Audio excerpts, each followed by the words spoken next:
Recording this a little bit after 3 o'clock on Friday, ahead of Saturday's big showdown for Rutgers against Michigan State at Madison Square Garden, 1:30 p.m., airing live on CBS. And it's obviously, it feels kind of like a last stand-ish moment. Obviously, mathematically, they're not knocked out of the NCAA tournament if they lose this game, but you have a lot of Q1 opportunities ahead, but you have a lot of Q1 losses piling up, and you have to start winning these games. And no better place to start than Saturday with what should be a tremendous crowd. I will be there. I can't wait. I will be in the crowd. I'll be in the 200s. So if you see me, say hi. But Jerry Carino, friend of the Scarlet Fever podcast, coming out with a report. It was at practice on Friday. 2 bits of big injury news. First off, the good news, Dylan Harper was a full participant in practice, rolled his ankle Monday at Penn State, did not look himself, particularly in that second half, and could not get downhill, did not even really attempt to. And there was some real concern about whether he, how he would be for Saturday. He didn't practice on Wednesday, as reported by Jerry Carino. So to see him as a full participant on Friday is obviously huge news, because for Rutgers to have any chance to beat Michigan State, top 10 team, first place in the Big Ten, undefeated in conference play, just 2 losses all year, 11-game winning streak, Dylan's got to be Dylan. And so that is great news. The bad news, Emmanuel Ogbole out for the season. Steve Peichel telling Jerry Carino on Friday at practice and told the team, torn meniscus, and that's a huge blow. I really like the way that Ogbole has responded since coming off the bench. He's been a willing rebounder. He's been a better defender. And I just like his aggressiveness, his physicality. I thought he was really starting to make some strides there. So this is a huge blow for his own development, but obviously for Rutgers as a team. This puts a ton of pressure now moving forward on Lathan Somerville, who has, had some real good development this year, but in terms of a rim defender, in terms of a consistent rebounder, he's not fully there yet. Dylan Grant has been a revelation in the last 5 games. He's been a very good rebounder and defender. But again, he doesn't have the presence, the physical size of an Ogbole. Jerry mentioned in his article that Bryce Dort should see his first action of the season at the Garden in this game, which is crazy. I do like his spring. I saw him in practice a few times, and he was able to elevate and, in traffic and get to the rim and get rebounds. So we'll see. But terrible timing in terms of this game, because Michigan State, one of the best rebounding teams in the country, they are right now, in terms of offensive rebounding, they're 21st nationally, 37% offensive rebounding rate. In terms of the Big Ten, they're the tops in league play, and they're about average in terms of defensively. No, they're 32nd in terms of holding opponents off the glass. So they're an elite rebounding team. This is a very balanced team. It's a very athletic team. They have a ton of size inside, and this is one of the best Tom Izzo teams he's had in a long time. They're extremely athletic. I mean, obviously with Jeremy Fears, Colin Carr, Jackson Kohler has really developed as a big. Jaden Atkins is a killer. They're not a good 3-point shooting team. They're one of the worst in the country, but they kill you inside on the glass from 2-point range. They're shooting 56% for the season. 56.2. That's top 40 nationally. And they're an elite free throw shooting team and an elite free throw rate team, meaning getting to the free throw line. They're top 50 in free throw rate, and they're number 3 nationally with an 81.3% free throw shooting percentage as a team. It's insane.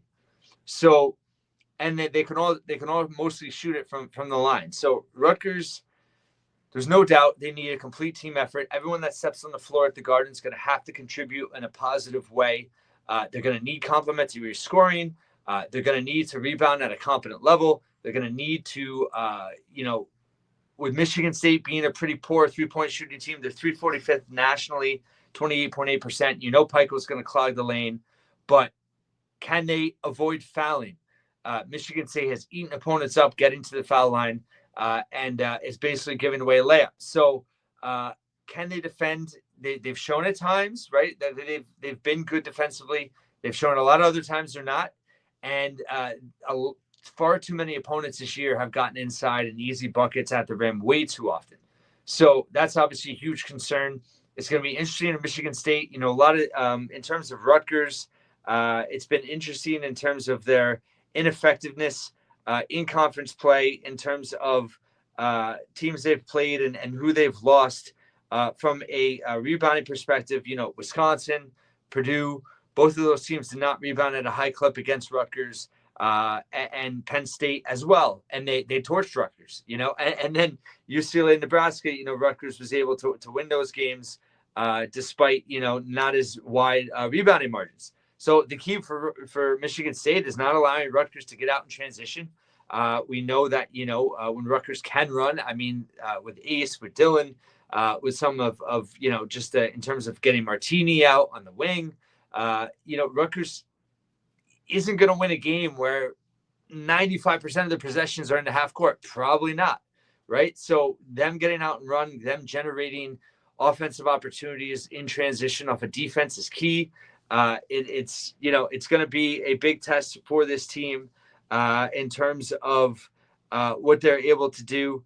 But yeah, I think in terms of this game, they obviously have to bring energy from the get-go. This is a 40-minute game. Pike always talks about 40-minute game. Rutgers has not brought that in many games this year. And, Michigan State is on a roll.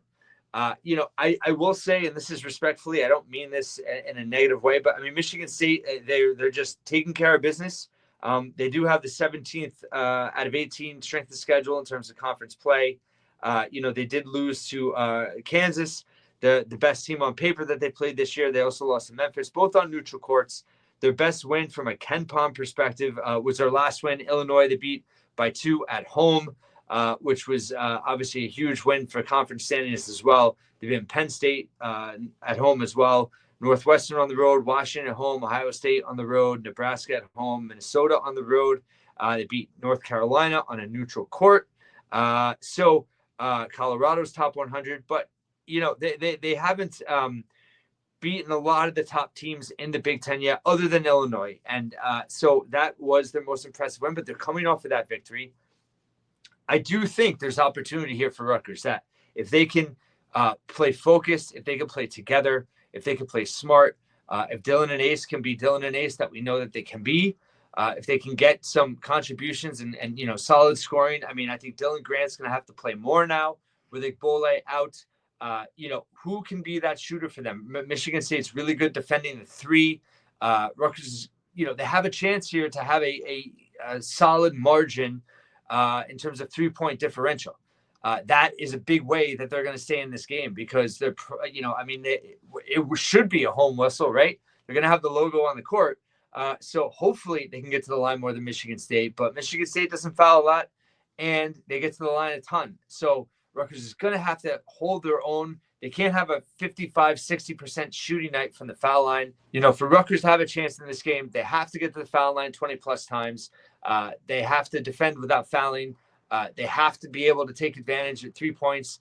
They have to be competent from three. They can't be, 60% from the line and 4 of 20 from three. They're going to get blown out, So they need somebody to step up from the perimeter, whether that's Ace or Dylan, but you need compliments, right? Is Acuff going to kind of get out of his shooting funk? Is Zach Martini going to pick up where he left off in Nebraska? He took some good looks against Penn State. They didn't go down, but they need him in this game. And I think he revels a big crowd. I kind of expect him to have a big game. I think he's going to step up. Grant's going to have to, like I said, he's going to have to really be consistent for this team. And I think Somerville, they need his scoring. They obviously need his defensive rebound. I think between Grant, Bailey, and Somerville, you need at least 20 rebounds.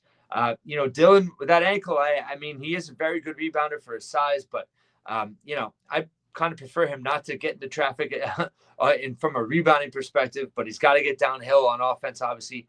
J-Will, Rutgers needs A+ J-Will in this game, both on a defensive perspective, but also just in terms of his offense. They need to share the basketball. Michigan State breaks you down. They share the basketball. They rotate. They skip pass. And they find the high percentage look. They are 8th nationally in assist rate, 64 of percent of their field goal makes come off an assist. Rutgers has to be disciplined on the defensive end. They have to be. They can't lose patience. They can't get caught up in screens, and they have to defend without fouling. So they're going to have the crowd on their side. It should be a raucous environment if Rutgers can stay in this game. That will certainly be an edge down the stretch if they can keep it close. And it's a game they have to have. It really is. I mean, I feel like it's going to feel like a party if they win, and it's going to feel like a funeral if they lose. And I'm glad I'm going to be there because either way, it's just, I don't know. Obviously, you know, listen, if you listen to this podcast, you care as much as I do. And this is a big moment because the season is not looking good. And if it's ever going to turn around, I mean, they've won the 2 before the Penn State game. You win this game, you won 3 of 4. Then you go to Northwestern. You got a shot. Then you come home for a massive homestand with Illinois and Michigan, who have looked more beatable as of late. So there's a recipe there. There is a recipe to get back into this thing.